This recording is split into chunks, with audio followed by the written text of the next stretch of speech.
Com o verão batendo aí na porta e a promessa de um sol rachando a cabeça de cada um, você já deve ter se perguntado por que nós paramos de usar chapéus. Eu poderia só responder que foi por causa do surgimento dos bondes e dos carros, mas é bem mais do que isso. Então vem comigo para a gente descobrir exatamente o que aconteceu para que o ser humano tenha tido a brilhante ideia de abandonar o uso de chapéus. Meu nome é Pauline Kisner, eu sou historiadora da indumentária e recriadora histórica, e você está no canal da Modista do Desterro.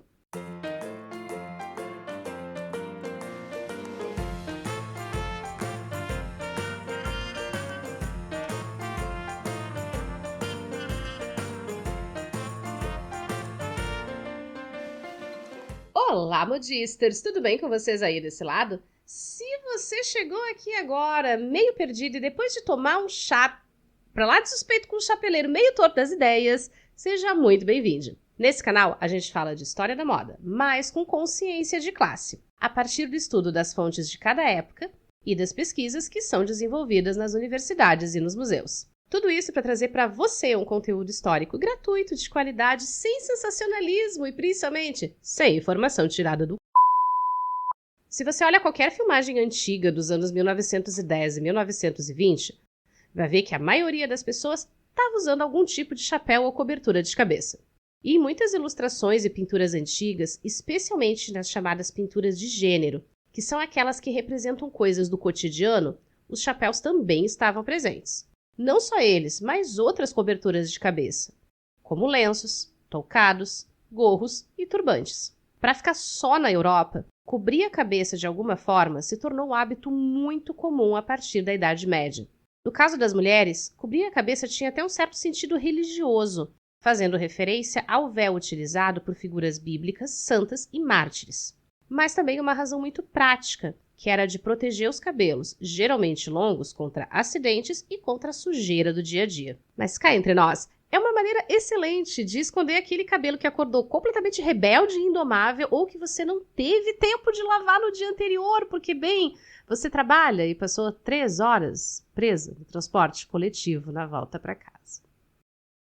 Mas chapéus também estavam ligados a questões de identidade de alguns grupos específicos. A gente já falou sobre o Judenhut, o chapéu imposto aos judeus na Idade Média, nesse vídeo sobre a origem antissemita do chapéu de bruxa.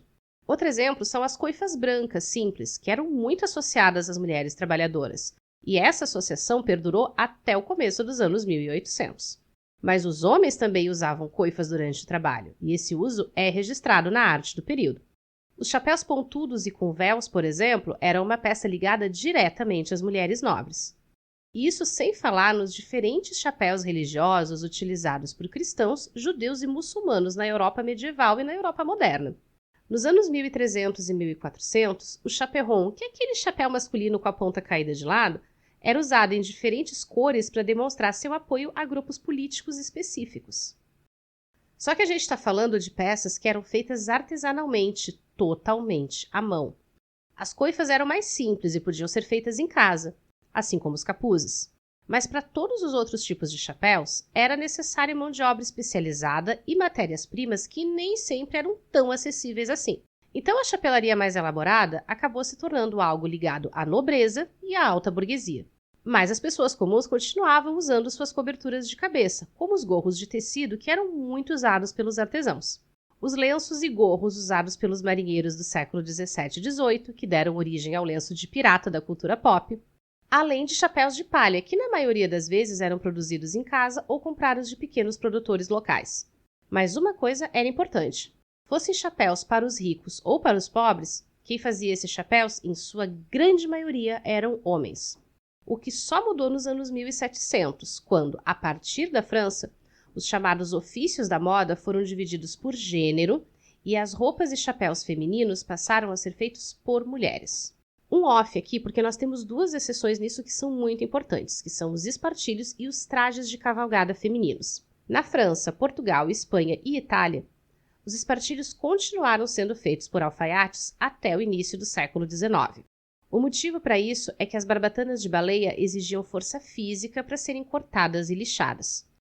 E os trajes de cavalgada, por utilizarem técnicas de alfaiataria na construção dos casacos e dos coletes. Mas enfim, o que importa pra gente é que coincide com esse movimento os chapéus femininos deixarem de ser considerados peças com função de proteção e passarem a ser vistos como peças decorativas, enquanto que os chapéus masculinos mantiveram como característica principal serem pensados como peças de proteção e de identificação.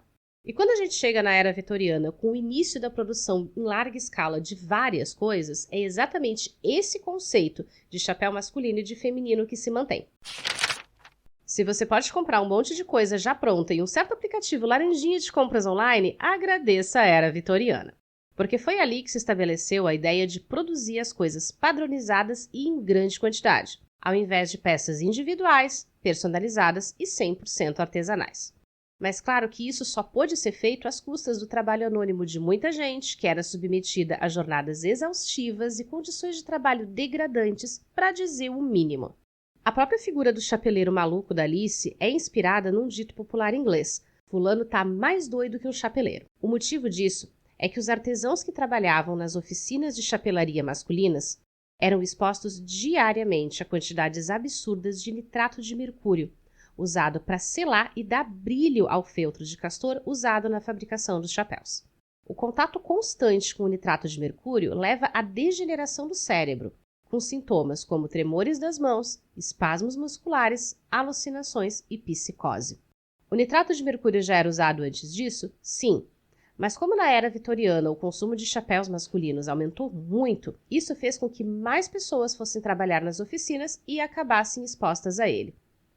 Isso se deve em grande parte ao fato de que, com o crescimento das indústrias e de setores como o comércio, o número de pessoas com dinheiro para comprar coisas também cresceu. E na era vitoriana, chapéus masculinos estavam ligados diretamente à ideia de masculinidade padrão. Cores sóbrias, linhas simples, somente o necessário para o homem de bem e trabalhador. E seguir essa regra era importante para manter a sua imagem pública e as suas boas relações sociais, e isso em todas as classes. Enquanto que os chapéus femininos foram ficando cada vez mais ridiculamente decorativos e absurdos, ao ponto de não servirem mais para proteger o rosto do sol e exigirem o uso de sombrinha. E aqui está um dos primeiros motivos que os especialistas apontam para o abandono dos chapéus: o desenvolvimento do óculos de sol moderno, entre 1899 e 1937. Simplesmente porque os óculos de sol eram muito mais práticos e eficientes para proteger os olhos num dia de sol do que um chapéu ridículo desse tamanho. Uma outra contribuição para o abandono dos chapéus vem do desenvolvimento dos sistemas de transporte públicos, já que agora as pessoas precisavam caminhar distâncias menores para se deslocar até o trabalho e não precisavam mais de tanta proteção assim. Só que isso é um fenômeno muito urbano, né, gente? Nas zonas rurais, as mulheres pobres continuavam usando seus chapéus, mas principalmente aqueles lenços de vó, que por sinal são usados até hoje no leste da Europa. Mas talvez os maiores culpados pelo abandono definitivo do chapéu sejam eles, os adolescentes, só que dos anos 1960. Os anos 1960 são bem mais do que mini saia com bota e os Beatles popularizando a guitarra elétrica. Os anos 60 foram um período de ruptura muito importante na cultura ocidental, que deram o primeiro passo em direção ao mundo que a gente conhece hoje. A gente está falando da adoção definitiva do prêt-à-porter na moda, que é esse modelo de roupas prontas que a gente pega numa arara para vestir. Mas também sobre a indústria da moda abraçar a ideia de que jovens são econômica e culturalmente relevantes. A época do nascimento da cultura pop, como a gente pensa nela hoje, e um momento em que a indústria da cultura, principalmente através da música e do cinema, acordou de vez para a ideia de que massificar a cultura em nível mundial era o caminho mais rápido para elevar os seus lucros a níveis estratosféricos. Ao mesmo tempo em que a gente tem uma geração de jovens que pôde ter acesso à educação formal e que foi bombardeada com essas imagens culturais através da televisão, da tela do cinema e do rádio. E que ao invés de seguir os costumes tradicionais dos seus pais, eles fizeram o que todos os adolescentes fazem desde que o mundo é mundo: se rebelaram. Só que eles fizeram isso tendo todo um aparato cultural e econômico de consumo direcionado para eles, que justificava sua rebeldia como a modernidade tão necessária aos novos tempos. Um dos resultados é a moda de 1960 ser tão diferente em relação a tudo que a gente viu nas décadas anteriores. E não só a feminina, a masculina também. Os rapazes queriam exibir seus cortes de cabelo inspirados dos Beatles e claramente os chapéus não ornavam lá muito com eles. Muito menos com os penteados femininos volumosos e cuidadosamente esculpidos por várias e várias camadas de laquê. O chapéu foi se tornando coisa de pessoas mais velhas, associado ao que era antiquado, careta, tradicional e conservador.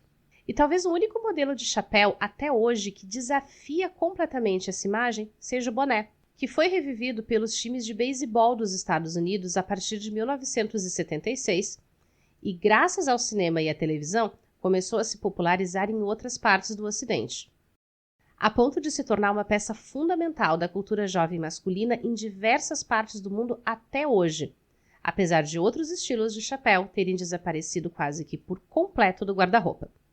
Se você assistiu até aqui, muito obrigada! Eu te convido a se inscrever aqui no canal, ativar as notificações, deixar o seu like nesse vídeo, comentar aqui embaixo se você é do time que vai usar chapéu nesse verão e, claro, dar uma conferida nesses outros conteúdos de história da moda que a gente já tem por aqui e que eu separei para você com todo carinho.